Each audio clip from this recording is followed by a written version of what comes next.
எல்லாருக்கும் வணக்கம். நான் டாக்டர் கார்த்திகேயன். இன்னைக்கு தமிழ்நாட்டில் யாரோட கூட்டணி அப்படிங்கிறது தான் ஹாட்டான டாபிக்கா இருக்கு. டிஎம்கே காங்கிரஸ், கம்யூனிஸ்ட் பார்ட்டி, விடுதலை சிறுத்தைகள் இந்த மாதிரி ஒரு அலையன்ஸா, ஏடிஎம்கே, பிஜேபி, பாமக இந்த மாதிரி நிறைய கட்சிகள் இருக்கு.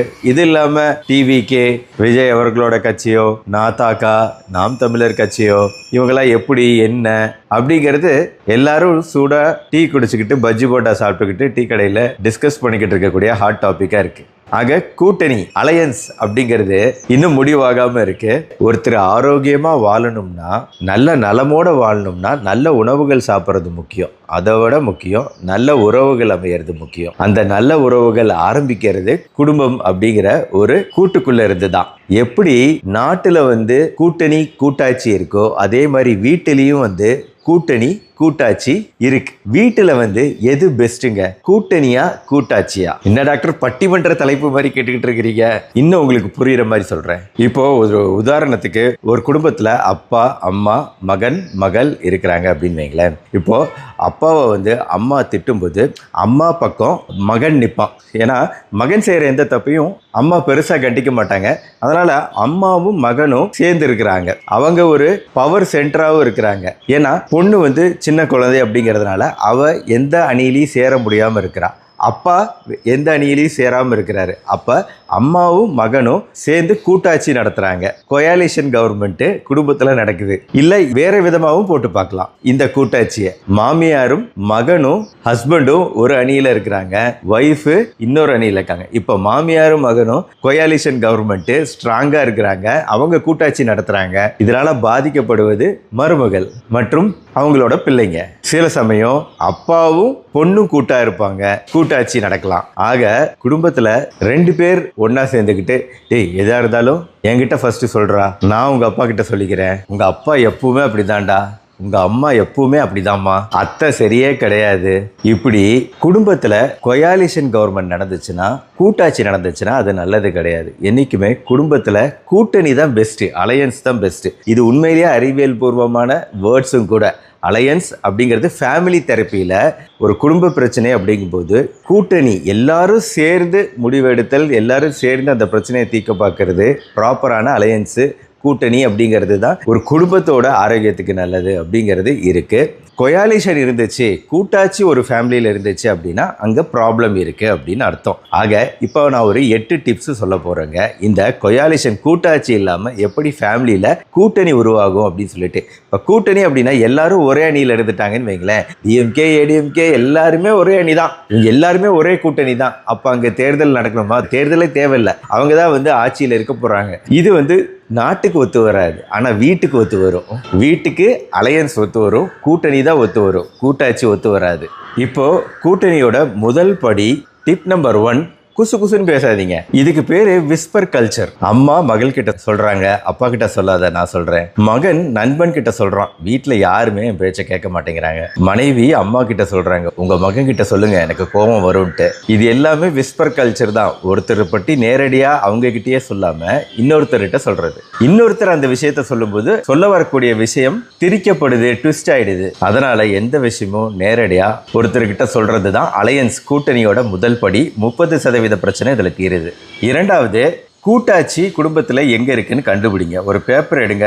எப்பவுமே ஒரு பிரச்சனை வரும்போது அந்த பிரச்சனையில யார் பக்கம் நிக்கிறா அப்படின்னு பாருங்க. மகன் என்ன தப்பு பண்ணாலும் அம்மா டிஃபெண்ட் பண்றாங்க அப்படின்னா அது ஒரு பிரச்சனையா இருந்தா நம்மளுக்கு தெரியாது. ஒரு 5 பிரச்சனை வரிசையா நடக்குது அப்படின்னா அந்த 5 பிரச்சனையிலையும் யார் பக்கம் நிக்கிறாங்க அப்படின்னு நீங்க பார்த்து எழுதுனீங்கன்னா அப்ப கூட்டாட்சி எங்க? மகன் மகள், அப்பா மகன், அப்பா மகள், அப்பா அம்மா, குழந்தைங்க.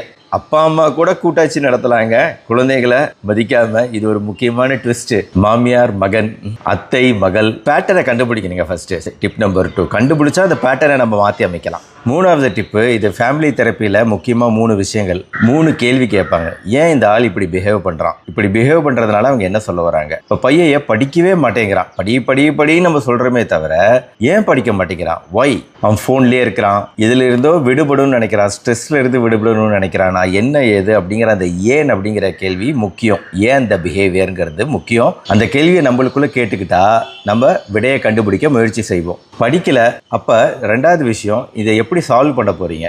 நீங்க கத்துறீங்க, சும்மா மூடி வச்சுட்டு மறுபடியும் அதே வேலையை பண்ணுறாங்க. திருப்பி கத்துறீங்க, திருப்பி படிக்கிற மாதிரி பண்ணிவிட்டு திருப்பி அதே வேலையை பண்ணுறாங்க. கத்துறீங்க அவங்க படிக்கிறதே இல்லை. அப்போ இது சைக்கிள், இந்த சைக்கிள் ரொட்டேஷன் அதிகமாகிட்டே தான் இருக்கே தவிர குறையலை. இந்த ரியாக்ஷனை நீங்கள் மாற்றணுங்கிறது தான் சமிக்ஞை செய்தி. அதனால் உங்கள் ரியாக்ஷன் என்னங்கிறது 2வது ஃபேமிலி தெரப்பியில். 3வது ஸ்டெப்பு, திடீர்னு ஒரு பழக்கம் வருதா. 15 வருஷமாக குடிக்காமல் இருந்தவர் திடீர்னு ஒரு நாள் குடிக்கிறார். அப்போ அது ரேண்டம் கிடையாது, திடீர்னு நடக்கிறது கிடையாது. வேலை போச்சா, பெரிய லாஸ் ஏதாவது பிஸ்னஸில் வந்துருச்சா, தனிமையில் ஃபீல் பண்ணுறாரா, ரூட் காஸ் என்னங்கிறது அந்த கியூரியாசிட்டி தான் 3வது டிப்புங்க. ஃபேமிலி தெரப்பி பொறுத்த வரைக்கும் இந்த கூட்டாட்சி இல்லாமல் இருக்கணும்னா இந்த பிஹேவியர் என்ன, ஏன், எதுக்காக, நம்ம எப்படி ரியாக்ட் பண்ணுங்கிற கேள்விகள் கேட்டோம்னா பிரச்சனையை சால்வ் பண்ண முடியுது. 4வது முக்கியமான டிப்பு ஃபேமிலி தெரப்பியில் ரோல் கான்ஃப்ளிக்ட்னு சொல்கிறது. அம்மா சமைக்கணும்னு நினைக்கிறாங்க, மாமியார் கவனிக்கணும்னு நினைக்கிறாங்க, மனைவி சம்பாதிக்கணும்னு நினைக்கிறாங்க. யாரும் பேசல, ஆனால் எல்லாரும் எக்ஸ்பெக்ட் பண்ணுறாங்க. எதுவும் நடக்கலை, அதனால கோபமாகவே இருக்காங்க. ப்ராக்டிக்கல் சொல்யூஷன் இதுக்கு என்ன சொல்கிறாங்கன்னா, வாரம் ஒரு 15 நிமிஷமாவது எல்லாரும் உட்காருங்க. இந்த வீக் நான் என்னென்ன பண்ணேன், எனக்கு என்ன கஷ்டமாக இருந்துச்சு, எனக்கு என்ன ஹெல்ப் வேணும் சொல்லுங்க. ஒவ்வொருத்தரும் இது பேசுறதுக்கான மீட்டிங் இல்லை, கேட்கறதுக்கான மீட்டிங். இன்னொருத்தர் கேட்கணும். அதை கேட்கும்போது ஜட்ஜ் பண்ணாதீங்க, அதுக்கு சொல்யூஷன் தீர்வு சொல்லாதீங்க, ஜஸ்ட் கேளுங்க போதும். 1 மாதம் இதை தொடர்ந்து ஃபாலோ பண்ணால் வீட்டோட அட்மாஸ்பியரே மாறும் அப்படிங்கிறது தான் உளவியல். டிப் நம்பர் 5ங்க, 3 ஜென்ரேஷன் பேட்டர்ன். அதாவது உங்கள் அப்பா அம்மா எப்படி இருந்தாங்க, அவங்க அடிச்சுக்கிட்டாங்களா, அப்பா சண்டை போட்டாங்களா, அப்போ நீங்கள் எப்படி ரியாக்ட் பண்ணினீங்க, உங்கள் தாத்தா பாட்டி எப்படி இருந்தாங்க, அவங்க சண்டை போட்டாங்களா, அவங்க திட்டிக்கிட்டாங்களா, அப்போ உங்கள் அப்பா அம்மா எப்படி ரியாக்ட் பண்ணாங்க, ஒருவேளை இருந்திருந்தாங்கன்னா நீங்கள் பார்த்துருந்தீங்கன்னா. இந்த 3 ஜென்ரேஷன் பேட்டர்னை நம்ம டிரைவ் பண்ணும்போது ஒரு பெரிய விஷயம் நம்மளுக்கு கிடைக்கும். அது என்னன்னா, அந்த வழியாக வரக்கூடிய ஒரு விஷயம் தான் நம்ம இப்போ ஃபாலோ பண்ணுற விஷயமா இருக்கும். அவங்களாம் இப்படி பண்ணினாங்க, அதனால தான் நான் இப்படி பண்ணுறேன் அப்படிங்கிறது உங்களுக்கு தோணுச்சுன்னா மேபி அந்த விஷயத்தை மாற்ற நீங்கள் ட்ரை பண்ணுவீங்க. டிப் நம்பர் 6, ஒரு பவுண்ட்ரி, எல்லை அப்படிங்கிறது முக்கியம். அன்புக்கும் எல்லை வேணும் அப்படிங்கிறது தான் விஷயம். ரொம்ப ஓவராக போனாலும் எல்லாமே பிரச்சனை தான். ஒருத்தர் தினமும் இப்படி இருக்கணும், அப்படி இருக்கணும், இப்படி பண்ணணும், அப்படி பண்ணணும் அட்வைஸ் பண்ணிக்கிட்டே இருந்தா அதுவுமே ஒரு சஃபகேஷன் தான், அன்பினால் வரக்கூடிய சஃபகேஷன். அதனால ஒரு எல்லை இருந்துச்சு அப்படின்னா பிரச்சனையே வராதுங்க. டிப் நம்பர் 7, ஸ்கேப் கோட்டுன்னு சொல்லுவாங்க. ஒருத்தரை மட்டுமே நம்ம பிளேம் பண்ணிக்கிட்டே இருக்கிறது, அதை நம்ம நிறுத்தணும். எல்லாத்துக்கும் நான் தான் சிக்கனா அப்படிம்பாங்கல்ல, அதுதான் சொல்கிறேன். சிம்பிளாக சொல்லணும்னா, சின்ன பையனை திட்டுறான், அவன் படிக்கவே இல்லை அப்படிங்கிறோம், ரொம்ப சோம்பேறி லேசி அப்படிங்கிறோம். ஆனால் வீட்டில் அப்பா அம்மா சண்டை போட்டுக்கிட்டே இருந்தாங்கன்னா அவன் எப்படி படிப்பான்? இப்போ பிரச்சனை எங்கே ஆரம்பிக்குதுங்கிறத நம்ம புரிஞ்சுக்கணும். நான் கொடுக்குற எக்ஸாம்பிளாக ரொம்ப சிம்பிளான எக்ஸாம்பிள், இன்னும் நிறைய இதை நீங்கள் பில்டப் பண்ணி பார்த்துக்கலாம் உங்கள் ஃபேமிலியில். டிப் நம்பர் 8, லாஸ்ட் விஷயங்க, ஒரு சிம்பிளான விஷயங்க. தினசரி ஒருவேளை சாப்பாடாவது எல்லாரும் ஒண்ணா உட்காந்து சாப்பிட்றது. அந்த நேரத்தில் ஃபோனு, டிவி எதுவுமே இருக்கக்கூடாது.